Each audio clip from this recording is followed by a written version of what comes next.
Welcome to KRR kitchen. இன்றைக்கி நம்ம கிச்சனில் நல்ல ஒரு அருமையான சட்னி ரெசிபி தான் பார்க்க போகிறோம். அதுக்கு முன்னாடி பாருங்கள், இந்த இட்லி நல்லா பஞ்சு போல் சாஃப்டாக எப்படி இருக்குன்னு பாருங்கள். இந்த இட்லி பார்த்திங்கன்னா மிக்சியில் அரைச்சி தான் செஞ்சேன். ரொம்ப அருமையாக சூப்பராக வந்திருக்கு. ஒரு சிஸ்டர் வந்து வீடியோ கேட்டிருந்தாங்க, மிக்சியில் எப்படி மாவு அரைக்கிறதுன்னு. அவங்களுக்காக தான் வீடியோ எடுத்திருக்கேன். இட்லி ரொம்ப அருமையாக வந்திருக்கு. இந்த இட்லி பேட்டர் வீடியோ வந்து நாளைக்கு போஸ்ட் பண்ணுறேன். இன்றைக்கி பார்த்தீங்கன்னா நம்ம இந்த இட்லி கூட சேர்த்து சாப்பிட்ற மாதிரி நல்ல ஒரு அருமையான தண்ணி சட்னி, டிஃபன் சென்டரில் கிடைக்கிற மாதிரி ரொம்ப அருமையாக சூப்பரான ஒரு தண்ணி சட்னி தான் எப்படி அரைக்கிறதுன்னு பார்க்க போகிறோம். அதுவும் பார்த்திங்கன்னா தேங்காய் இல்லாமல் தான் இந்த சட்னி நம்ம எப்படி செய்கிறதுன்னு பார்க்க போகிறோம். இட்லிக்கும் இந்த சட்னிக்கும் சாப்பிட்றதுக்கு ரொம்ப அருமையாக இருக்குங்க. நல்லா நிறையா ஊற்றி இது போல் சொதன்னு வச்சு சாப்பிடும்போது அவ்வளோ ஒரு டேஸ்ட்டாக அருமையாக இருக்கும். எப்படி செய்கிறதுன்னு நம்ம வீடியோக்குள்ளே போய் பார்ப்போம். அதுக்கு முன்னாடி நம்ம சேனலை இப்போ தான் ஃபஸ்ட் டைம் பார்க்குறீங்கன்னா சப்ஸ்கிரைப் பண்ணி வச்சுக்கோங்க. கூடவே பெல் சிம்பிள் ப்ரெஸ் பண்ணி ஆளுங்கிற ஆப்ஷனையும் ப்ரெஸ் பண்ணி வச்சுக்கோங்க. அப்போ தான் நான் போகிற வீடியோஸ் எல்லாம் உங்களுக்கு தொடர்ந்து நோட்டிஃபிகேஷனில் உடனுக்குடனே கிடச்சிக்கிட்டு இருக்கும்.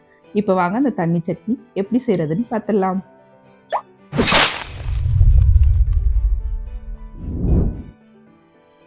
இப்போ சட்னி செய்கிறதுக்கு அடுப்பில் ஒரு கடாய் வச்சுருக்கேன். அதில் பார்த்தீங்கன்னா 1 கப் அளவுக்கு வேர்க்கடலை சேர்த்துக்கிறேன். இது பச்சை வேர்க்கடலை, அதனால் சேர்த்து நல்லா வறுத்து எடுத்துக்கிறேன்.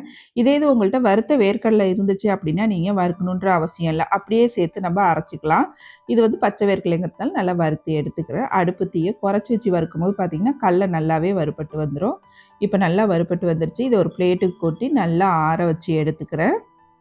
இது ஆறிட்டு இருக்கும் போதே நம்ம மற்ற பொருள்லாம் வதக்கி எடுத்துக்குவோம்.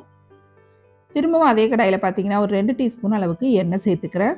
எண்ணெய் நல்லா காஞ்சதுக்கப்புறம் ஒரு 6-7 வரமிளகாய் சேர்த்துக்கிறேன். சட்னி காரத்துக்கு தகுந்த அளவு வரமிளகாய் சேர்த்துக்குங்க. இந்த சட்னி கொஞ்சம் தண்ணியாக வச்சு சாப்பிடும்போது ரொம்ப நல்லாயிருக்கும். இது கூடவே ஒரு பெரிய வெங்காயம், ஒரு தக்காளி, அப்புறம் பார்த்திங்கன்னா ஒரு சின்ன துண்டு இஞ்சி, ஒரு 4 பூண்டு பல் சேர்த்துக்கிறேன். அப்புறம் இது கூடவே பார்த்திங்கன்னா ஒரு கொத்து கருவேப்பிலையும் சேர்த்துக்கும். இப்போ எல்லாம் சேர்த்ததுக்கப்புறம் பார்த்திங்கன்னா இது நல்லா வதக்கி எடுக்கணும். இந்த வெங்காயம் தக்காளி பழம் வந்து நல்லா வதக்கிட்டு அரைக்கும் போது தான் சட்னியோட டேஸ்ட்டு ரொம்ப அருமையாக இருக்கும். நல்லா இந்த அளவுக்கு வதக்கி எடுத்துக்குங்க. இப்போ இது நல்லா சூடு இல்லாமல் ஆற வச்சு எடுத்துக்குவோம். அதுக்கப்புறம் வந்து நம்ம சட்னி எப்படி அரைக்கிறதுன்னு பார்ப்போம். கடைசியாக அந்த கடாயில் உள்ள சூட்டில் ஒரு 1/2 டீஸ்பூன் அளவுக்கு ஜீரகம் சேர்த்துக்குங்க. ஜீரகத்தை முன்னாடியே சேர்க்கக்கூடாது, அது வந்து ஃப்ளேவர் மாறிடும். இது போல் கடைசியாக சேர்க்கும் போது தான் டேஸ்ட்டு நல்லாயிருக்கும். இப்போ இது நல்லா ஆறட்டும். இப்போ எல்லா பொருளும் நல்லா ஆறி வந்துருச்சு. மிக்ஸி ஜாருக்கு மாற்றிக்கும். ஃபஸ்ட்டு வேர்க்கடலையை சேர்த்துக்குங்க. அதுக்கப்புறம் இது கூடவே பார்த்திங்கன்னா நம்ம வதக்கி வச்சுருக்க அந்த வெங்காயம் தக்காளி பழம் எல்லாத்தையும் சேர்த்துக்குவோம். சேர்த்துட்டு ஒரு சின்ன துண்டு புளி சேர்த்துக்குங்க. புளி சேர்க்கும் போது இன்னுமே டேஸ்ட்டு சூப்பராக இருக்கும்.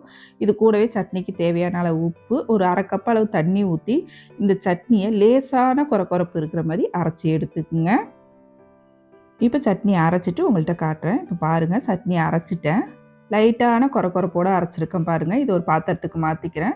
இந்த சட்னி வந்து நல்லா தண்ணியாக வச்சு நிறையா ஊற்றி சாப்பிடும்போது டேஸ்ட்டு நல்லாயிருக்கும். அதனால் நான் தண்ணி கொஞ்சம் தாராளமாகவே சேர்த்துக்கிறேன்.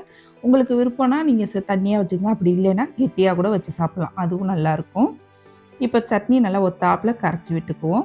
கரைச்சிட்டு இதுக்கு தாளிப்பு ரெடி பண்ணிக்குவோம். அதுக்கு பார்த்திங்கன்னா தாளிப்பு பேனில் 1 டீஸ்பூன் அளவுக்கு எண்ணெய் விட்டுருக்கேன். அதில் வந்து கடுகு, உளுந்து, கடலைப்பருப்பு, ஜீரகம் எல்லாம் சேர்த்து போட்டிருக்கேன். இப்போ நல்லா எல்லாம் பொரிஞ்சு செவந்து வரட்டும்.